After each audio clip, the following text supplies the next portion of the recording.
Hello, hello, hello. Here we go. We're gonna try this. Today. So, my name is Elias. Call me Elias Stark. It is a pseudonym. I prefer to keep my real name a little bit less public, but I made Elias the Stark originally on Instagram as a way of having like another persona to play around with on on social media. And I created that account with the idea of trying to show a bit more of myself to the world. I've always been a rather reserved person, and as I've gotten older, I've been a lot more open. So I created the YouTube channel sometime almost a year ago, maybe like April last year or May, and I hadn't done too much with it yet. When I first started Elias to Start, my idea of what I wanted it to be was quite different from what it's ended up kind of becoming. And I do believe that life can kind of affect the way you might take things and the directions they go. But I had never really done like a intro video, and I know these sorts of things aren't as popular on YouTube these days as they were in the early days of YouTube. I still see a lot of people make them, and that kind of vlog format is something that's always appealed to me, and I've never really had the confidence to do it. But I don't know if that's necessarily true, to say confidence is the right word, but maybe just more so the drive or the follow through. And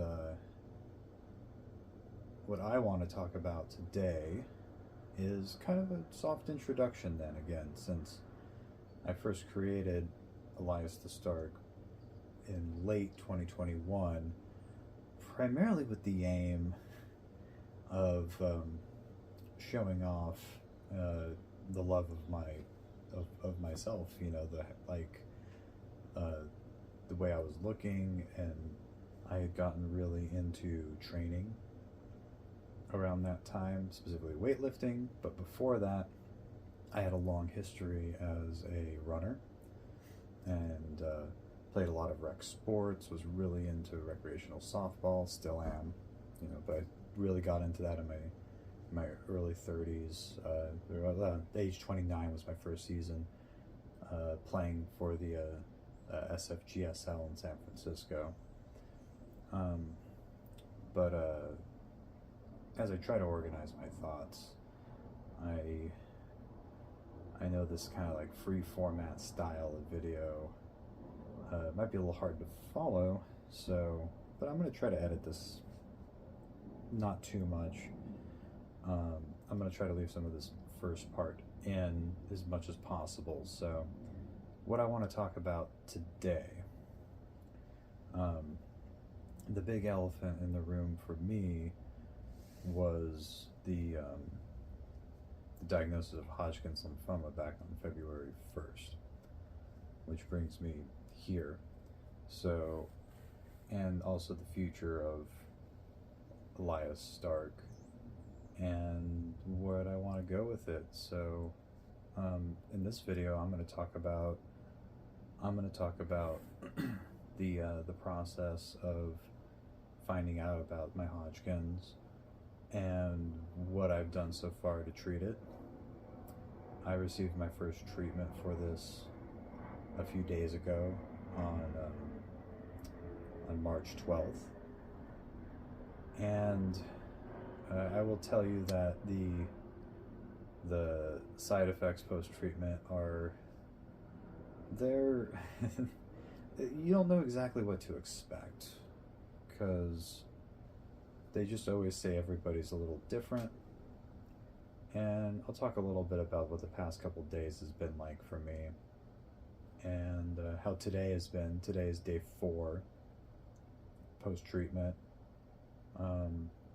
I'll talk a little bit about what the rest of the treatment cycle is going to look like, and then I'm going to kind of talk about some of my hopes for the future. I had a lot of plans for 2024 that have kind of, well, for lack of a better way of putting it, essentially got burned to the ground a little bit.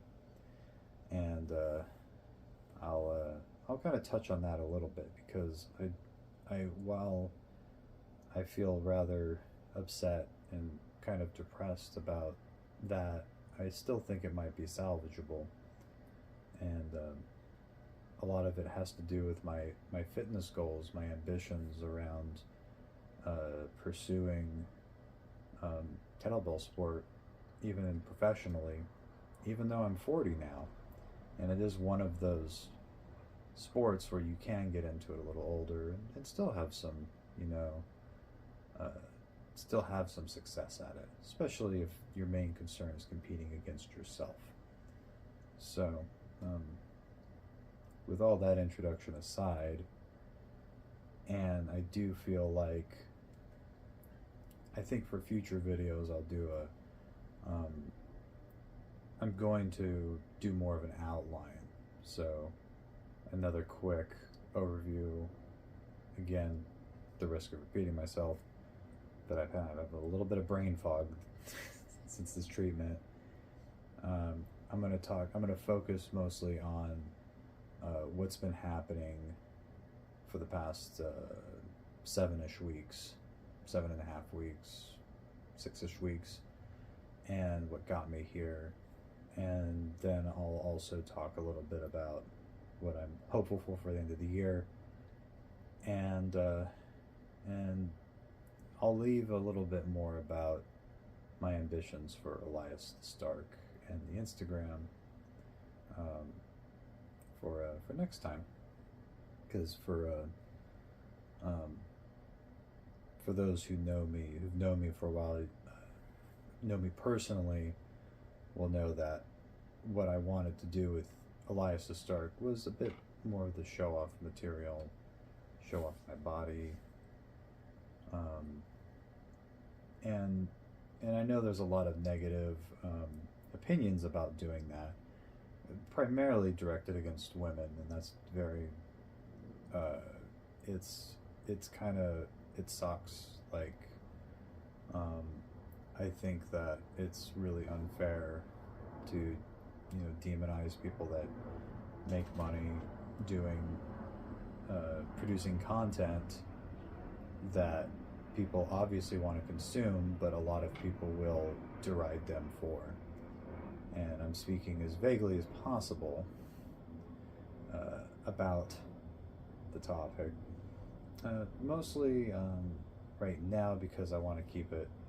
I'll talk more deeply about that. We'll just say it's a form of sex work, and we can go into that in another video.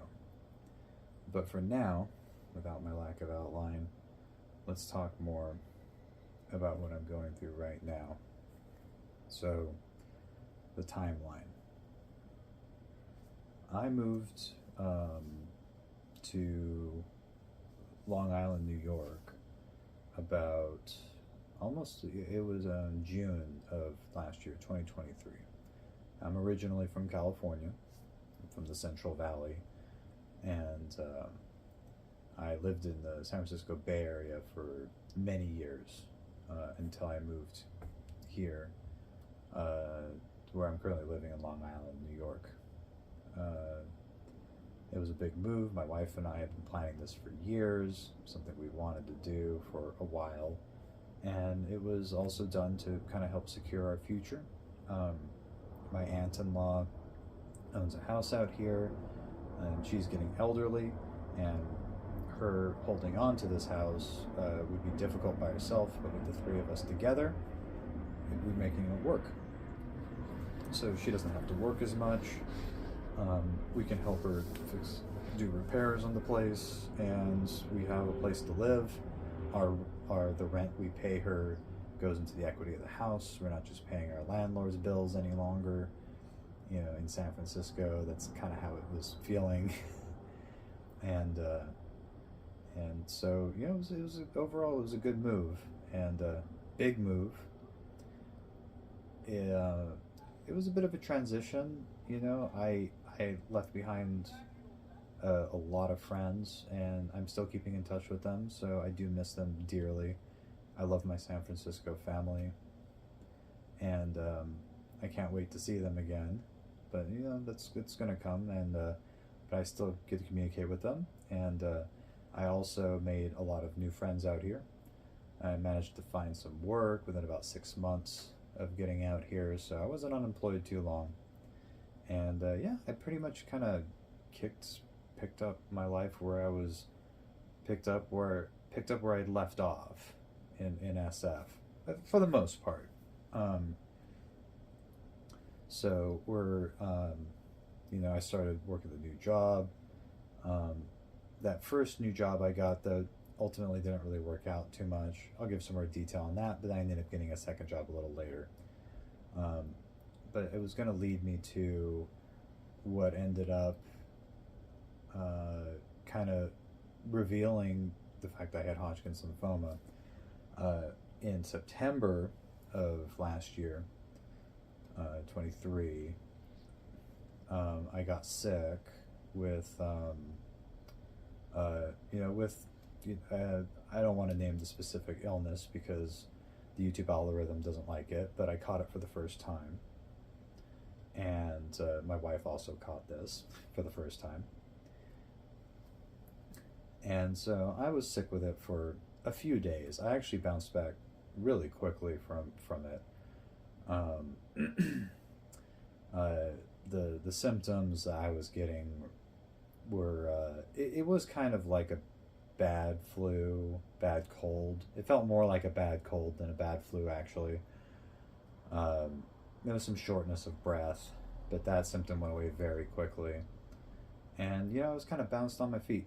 You know, got back pretty quickly. I felt almost like my regular self after you know, about 5 days. So I thought that was great, you know. And complete with catching this, and it's pretty typical when I catch a more serious infection.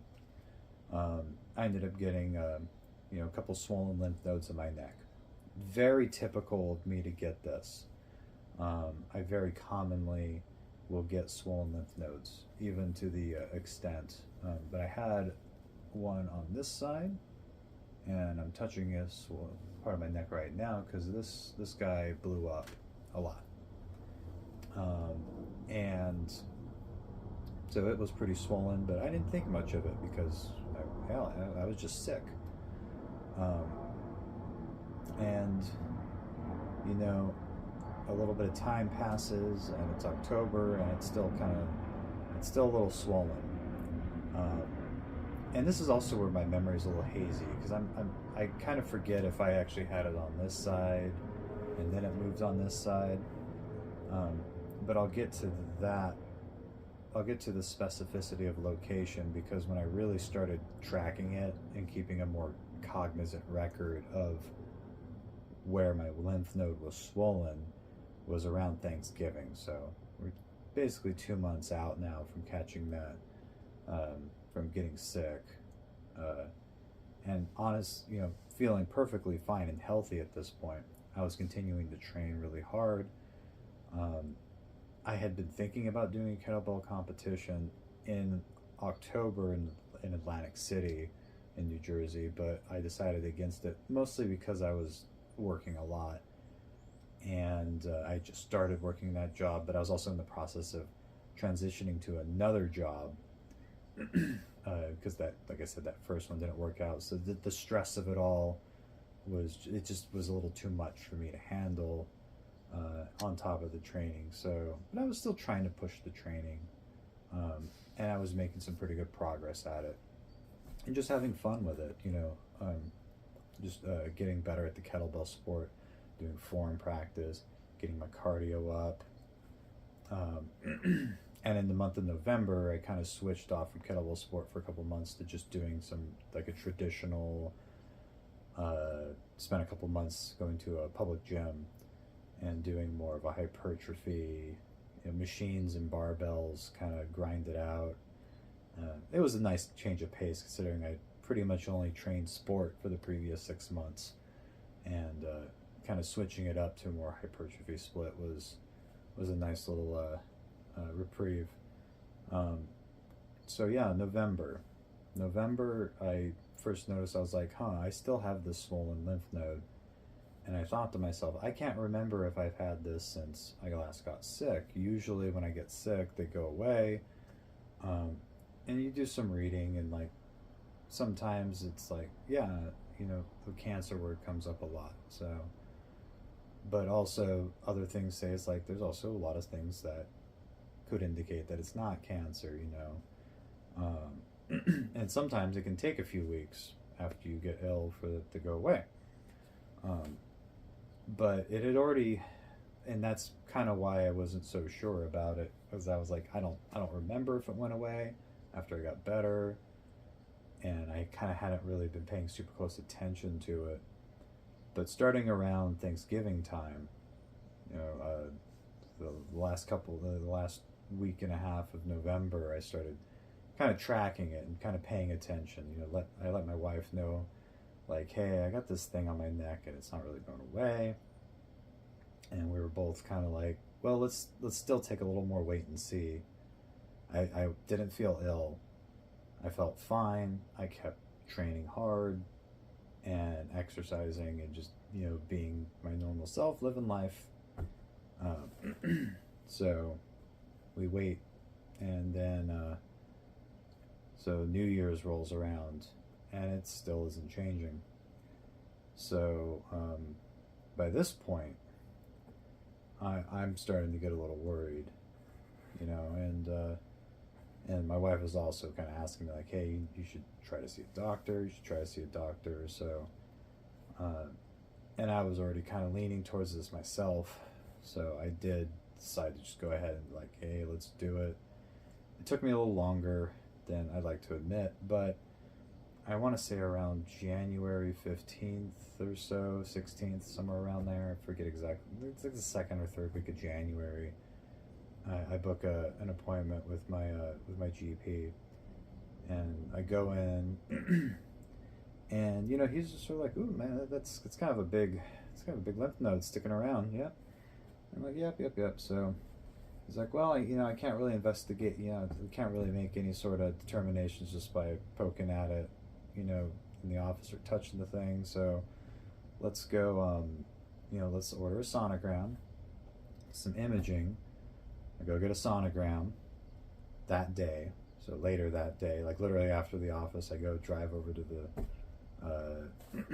this radiology place, and they do the sonogram. I get the images, and they're basically like, well, we don't know what the hell this looks like. We don't know what the hell this is. So it's like, okay. So then the doctor follows up with me, and he's like, can't figure out what it is. We're going to do a biopsy. So fine needle aspiration. So we scheduled that. That date, I do remember. So that was another week out from the sonogram, or like a week and a half. I think on the 23rd of January. No, it was actually the same week. So it might have been later January. I want to say it was like the 23rd of January. It was a Friday. And I went in to same company, radiology, but just different location. They numbed me up, did the fine needle, and then the doctor, the doctor performing it was like, hey, I kind of want to do a core sample. Are you okay with me doing that? And I was like, sure. So he was basically like, this fine needle aspiration could be wrong. I don't want you to have to come back in here again. And I was like, yeah, that's fine. So he's like, all right, I'm just gonna have to cut you open a little bit bigger, and then we're gonna use the I forget what he called it. It was like a 16 gauge barred needle, I didn't feel anything. I was kind of sore though afterwards, like that biopsy uh, left things a little sore for a few days. So I got biopsied. By this point, I am my anxieties are starting to build a little bit around this. I remember coming home that Friday night, and then I go for like a run, and while I'm running, I'm basically just thinking to myself, like, people with cancer can't run like this, like just trying to kind of crush it out of my mind, if that makes sense, like just trying to not think about it, because it was kind of in the back of my mind as a possibility. My mind was not exactly thinking Hodgkin's lymphoma though, but I was actually more anticipating something a little bit more worse, primarily because I'm a former smoker, so I was a little worried I might have like lung cancer, and we're looking at something that's already metastasized. Not to put too much value on certain cancers being worse or better or anything like that. I think they're all a struggle, but to get back on the track here, so I go for the run, and then I just keep doing my thing. So go to work, and I don't hear back from the doctor until February 1st. So I actually now that I think about it, that biopsy was probably done on the 26th, because I think that was the last Friday of January. And so he calls me in, and he gives me basically the lab result, and he's like, "You have Hodgkin's lymphoma." And the craziest thing about it was they even knew the type. Hodgkin's lymphoma, classic Hodgkin's, multicellularity type, which, doing a little Google research and whatnot, they call it like kind of like popcorn cell lymphoma. So, yeah, that's that was a bit of a shock, like. So, I thank him for his time, and I leave. My wife is there. And then I go home, and then I just kind of felt like all the air got let out of a big ass balloon. Like everything that I had wanted to do in 2024 was just basically like it didn't matter anymore or something. And I just had this like Herculean task before me, of having to deal with this. And at first I didn't really want to deal with it, which is pretty typical. Like I would not expect people to know how to handle a cancer diagnosis out of the box. I mean, I was thinking to myself, like, I'm 39 years old, and I have fucking cancer. Like, Jesus Christ, what am I gonna do? Is this how I'm gonna die? Is this thing gonna kill me? And so I kind of quickly devolve into a bit of a wreck,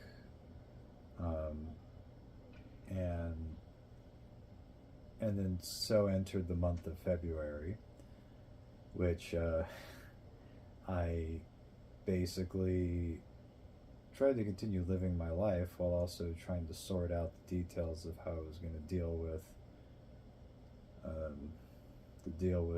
the Hodgkin's. I remember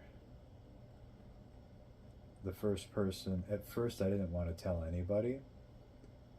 It was like my wife knew, and I didn't. I just was like, I got to keep this a secret. I can't tell anybody. But then it happened all the same night. Like I I kind of decided like I couldn't do it like that. And I knew that if I were to pursue treatment for it, and I knew what the treatment was going to look like even before they told me, just because you can Google that shit. You can go on Reddit and read about what people with this disease, how they treat it. I knew it was going to be something I couldn't hide after a couple of months. Like once I started treatment, it was going to be patently obvious that something was wrong. And so the first person I told was my new boss that I just started working for just a few months prior. And I'm so touched at his support for me, because he basically was like, we're going to help you get you through this. And part of the reason I wanted to make it was just to have like evidence of my gratitude towards these people, so that in the event that I'm not able to get through it, at least I was able to tell them how much they meant to me, And in that moment, he was very supportive. And this person, he barely knew me, but he was willing to go to bat with me. And, he told me, I understand that, we've worked around stuff like this before, and we can, I think we can make this work. And it's okay. It's okay if you can't work as much, it's still better than going on disability. And which is true, because the state of New York, a disability is like $200 a month or something like that. But so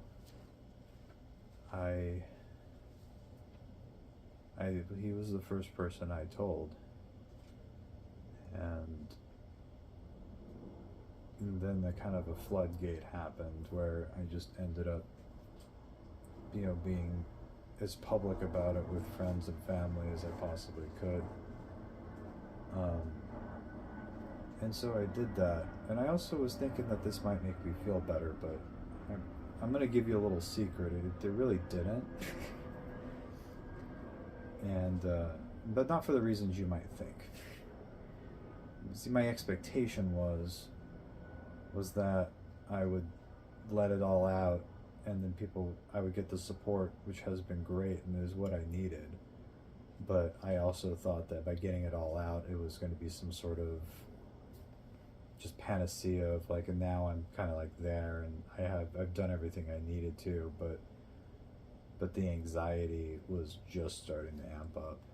And I'm somebody who's dealt with anxiety for years. For most of my 20s, for all of my 20s, for much of my teenage years, I fought with anxiety and depression for a long time.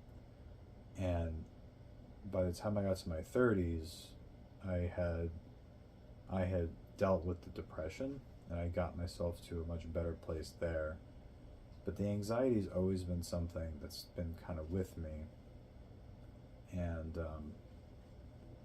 after the diagnosis, and even with the support of everybody, there was still a part of me that was very stuck in my head now, brought back, having your own mortality kind of fixated before your eyes, in the form of a specific cancer diagnosis of something that, if left untreated, will ultimately kill you, is scary shit.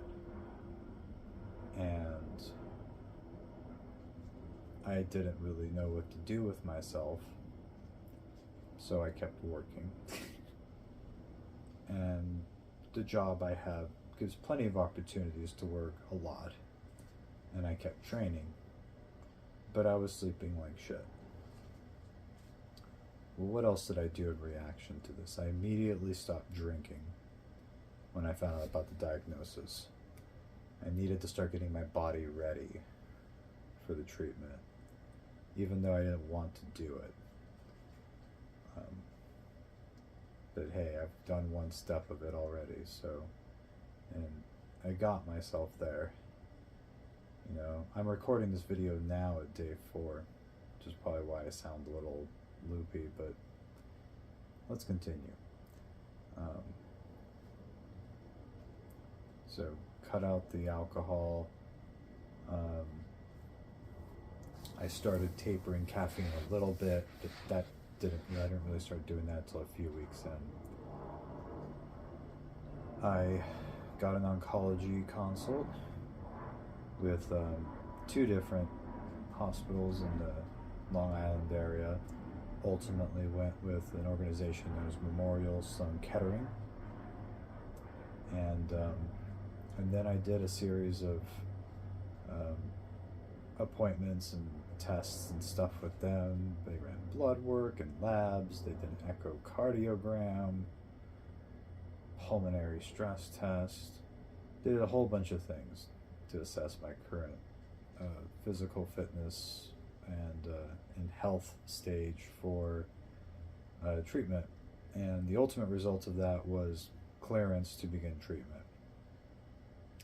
There were some delays in beginning treatment, primarily because the first hospital I consulted requested the slides of my biopsy sample, and then they ended up losing it, and it took them a while to find it, but eventually MSK got it. So I was supposed to begin treatment on March 1st, but I ultimately didn't actually start treatment until March 12th. So that was not a lot of, I started to jump ahead a little bit. And it's because I wanted to kind of talk more about the last thing that delayed treatment, because I think it's relevant to the type of content I put out there. And just a forewarning to anybody who is about to get a lab test or do some blood work or undergo treatment. I ended up delaying my treatment by another day through something I did it myself, because I was supposed to begin on the 11th of March, on Monday.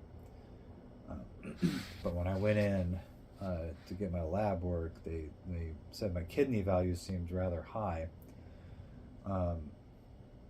If you train, if you lift weights right before you go in for a lab, you're probably going to throw your creatinine levels off. So just a forewarning, and something you might want to let your doc know. This is more true if you lift weights than if you're just doing straight cardio, by the way. And that morning before my first treatment, I decided to do what I considered a light workout. When I told my doctor that later in the day, because he was kind of like, you know, we're going to see, we're going to test your urine sample, and then eventually they just decided, like, we're not going to do it today, we don't feel comfortable. And I was like, all right, it's fine. But he was basically like, well, what did you do? And I was like, I did kind of a lighter, I did a single bell kind of dynamic workout where I would do single arm clean and jerks on each side. And, I did probably about 4 rounds of that for somewhere in the 10 to 20 rep range on each arm. And then I did some bent pressing, and then I just did some straight up cleans. And then I also went out and I did some mace warm up. And then he was just like, that's not a light workout. And I was like, I thought it was. I do that with 2 bells. So, and then he was like, yeah, all right, that was probably enough, I remember his first question was, well, what muscles did you work? And I was like, which ones didn't I? Basically, the only thing that workout didn't really touch was my pecs. But I digress. That's a bit of the show off right there. I just wanted to, I felt like an idiot though afterwards because I delayed my treatment. But I did end up getting treated. So, Hodgkin's lymphoma, how do you treat it? What do they use? Well, my Hodgkin's lymphoma, during the assessment period in February, they did something what's known as a PET scan, PET. Don't ask me what the acronym stands for. I don't know what it is off the top of my head. I think it's like Positon Emission Trend. I don't know. Look it up.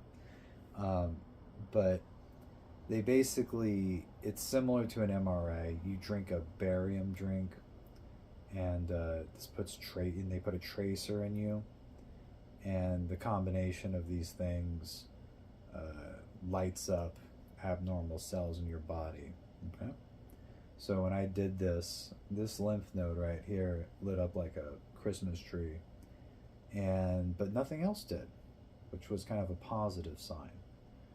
I had a very, very faint light up in a lymph node in my chest, just ever so faint, like barely at all.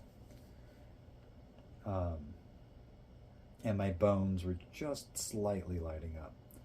So they staged my lymphoma as stage 1. Favorable, as he called it. And his treatment plan was 2 cycles of chemotherapy and 2 treatments of radiation, beginning with the chemotherapy.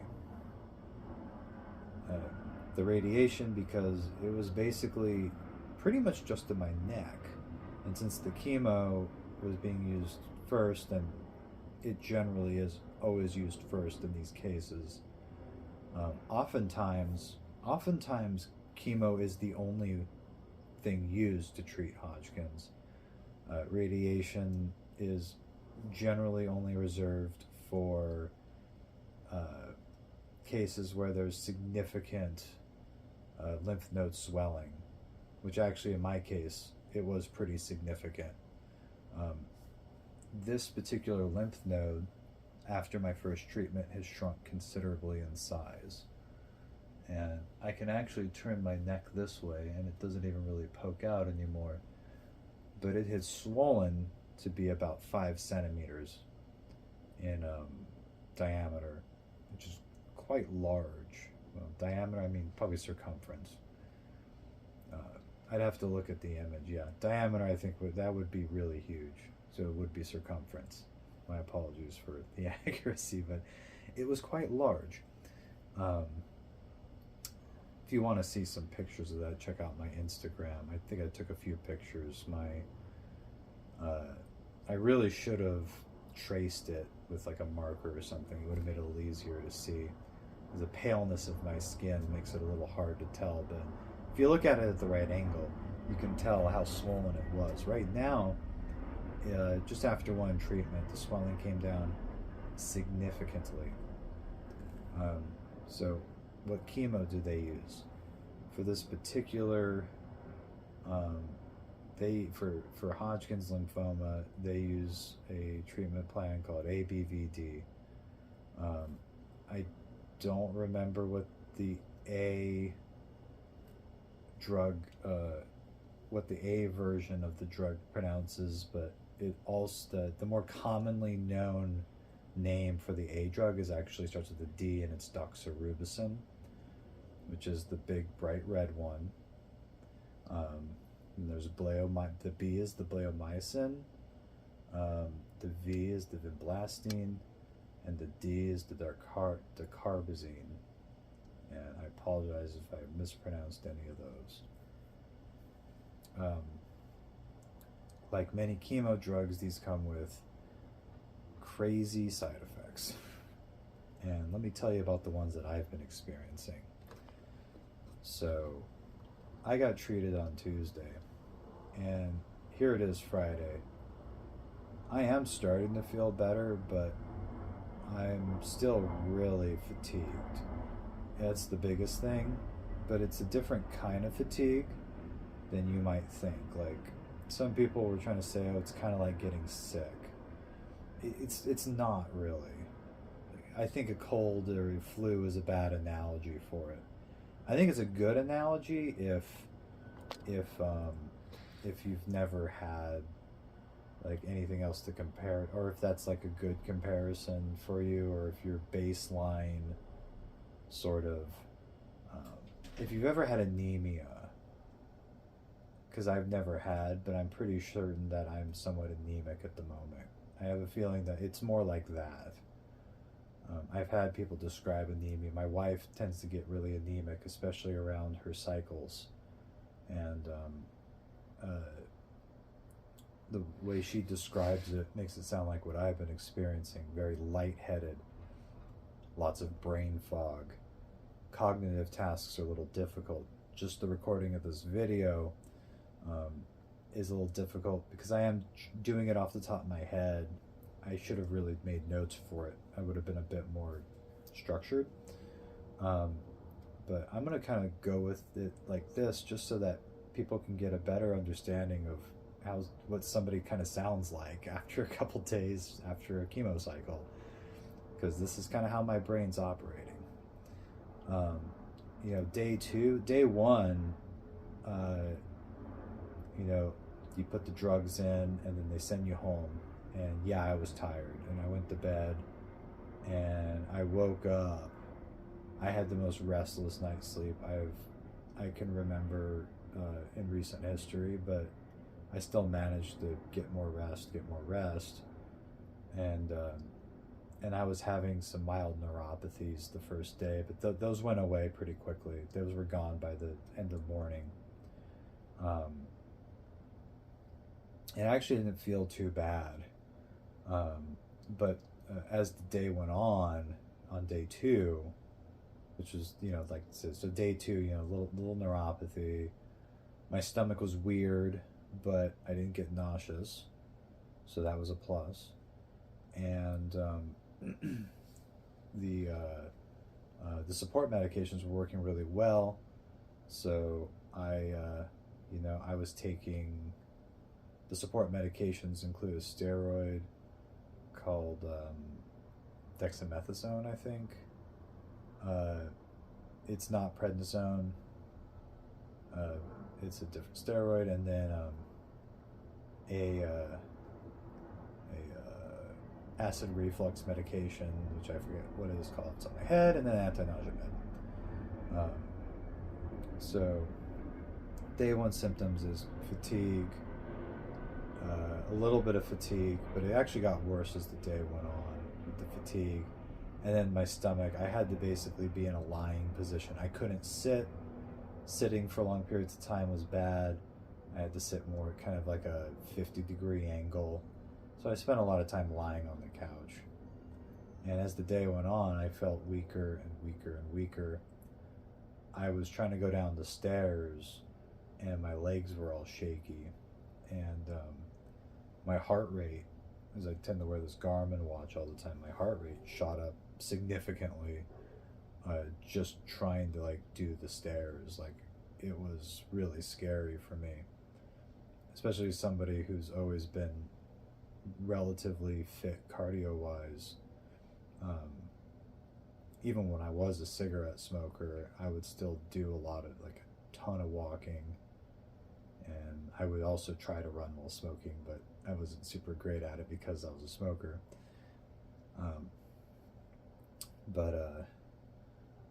Just kind of feeling like, oh my God, I've never had this happen before. What's going on? So I kind of just kind of ball up and get back on my couch and keep resting. Yesterday, day 3, the fatigue started to lift a little bit. That kind of weakness did start to improve. And I'll tell you this, I did manage to go out and do a little bit of walking yesterday. So day 3, I went out and I walked for about 1.25 mile. I couldn't do my typical pace, but that's okay. I was still a little unsure of myself on my feet, so I took it a little easier. And then I managed to do some household tasks that I didn't think I was going to be able to pull off, but I was feeling a little bit more adventurous towards the end of the day. I still left myself a little bit wiped out by the end, but I don't feel like I overdid it either. So, and the stomach was improving. I stopped taking the anti-nausea medication on day 3 yesterday. I stopped taking the anti-nausea, mostly because it was slowing my digestion down so much, and I was kind of afraid that it was going to lead to some not so great results with the constipation. Which, speaking of, day 2, I was fine with that, but day 3 I did not have no bowel movement day 3, and so far today, day 4, still no bowel movement, but I'm still hopeful. The day is not over yet. We're still not at the end of the day yet, but day 4 here, the brain fog's lifting a little bit, but not completely. I find that cognitive tasks are actually tiring me out more than physical ones are right now, which is really strange and counterintuitive to me to think that. But I was able to do a small workout, a more modest one even compared to Monday, and that actually made me feel a little bit better, and I did that right before I started this video here, and that actually made me feel significantly better and helped move some things along in the old digestive tract, but we're still not quite there yet. Like I said, I still have some more time, but I'm a little too tired to keep training right now, so I didn't want to overdo it.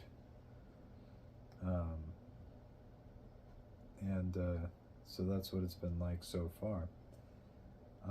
And I think as I kind of go along with this, I'm probably not going to do like daily stuff like this. I think I'll post another video talking a little bit about how my side effects are panning out on the next treatment compared to this one. I anticipate losing my hair next one.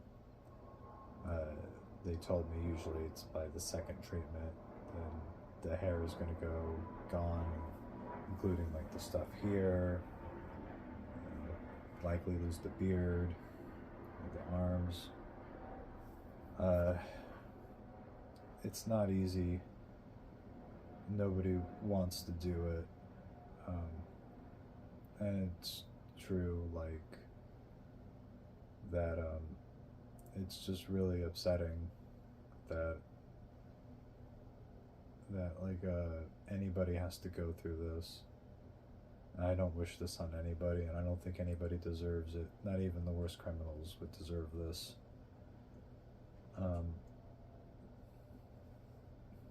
And some people might disagree with my take on that, but I've always wanted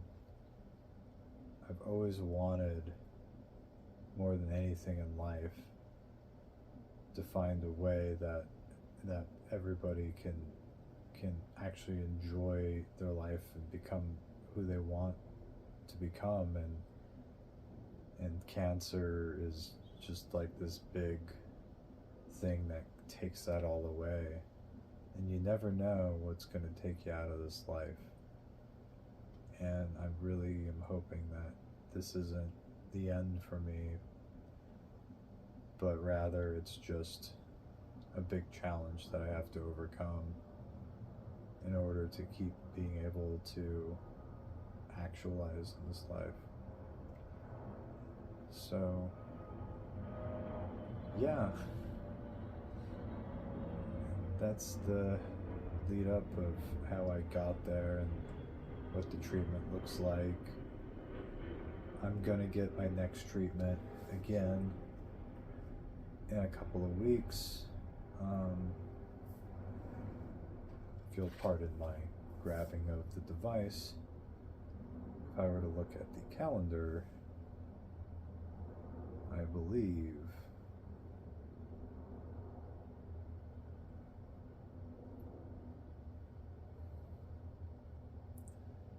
that's going to be the 26th of March then the next one will be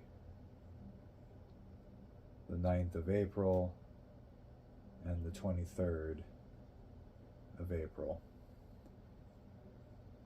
And then we reassess after that, and the radiation therapy would begin after the chemo is done,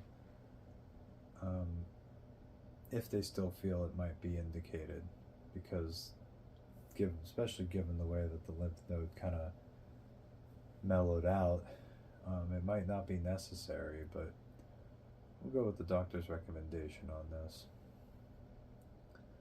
So what else? My plans for this year. Yeah, I had planned on doing a kettlebell competition as early as May. That ain't gonna happen. I can tell you right now, I am not competing in May. I'm gonna be in. I don't think I'm gonna lose that much cardio. I don't think I'm gonna necessarily lose all my cardio conditioning that quickly, but the biggest thing that I didn't realize was going to be a thing of this treatment was losing all my platelets. And if you don't have a lot of blood platelets, your cardiac output is, well, for lack of a better word, it's shit.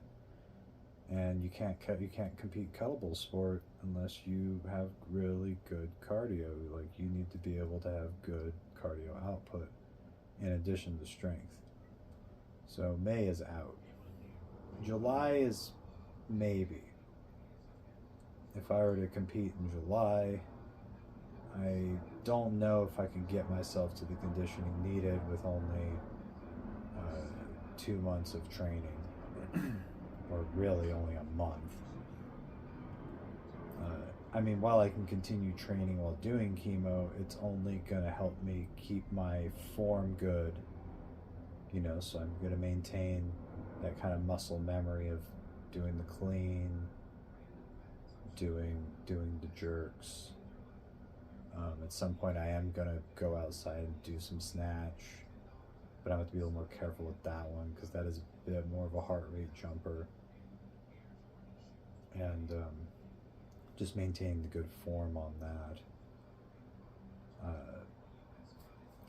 I think October, that Atlantic City one again I was talking about at the beginning, that one is probably the only one I'll be able to do this year.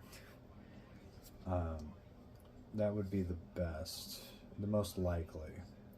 And I would have enough time to train for that. That would actually give me, based on everything I've been reading about how much time you need to recover post chemo, that would actually give me enough time to get back to where I was and be able to peak for a competition, which means I could kind of go beyond where I was. So here's to hoping for that, because I really wanted to compete this year. I was originally thinking just doing long cycle, but actually when I started doing this new training program that I got from Joe Daniels, swinging this kettlebell, I realized I'm actually quite fond of snatch.